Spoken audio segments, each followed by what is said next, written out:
तुम्हें किसने कहा था दोपहर के गर्म सूरज की तरफ देखो और इतनी देर तक देखो कि बिनाई पिघल जाए।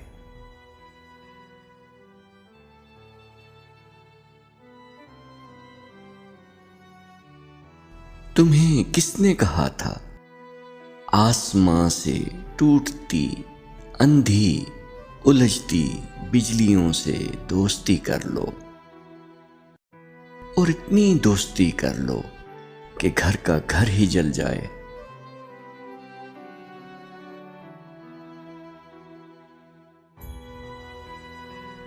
तुम्हें किसने कहा था एक अनजाने सफर में अजनबी राहरोह के हमरा दूर तक जाओ और इतनी दूर तक जाओ कि वो रास्ता बदल जाए।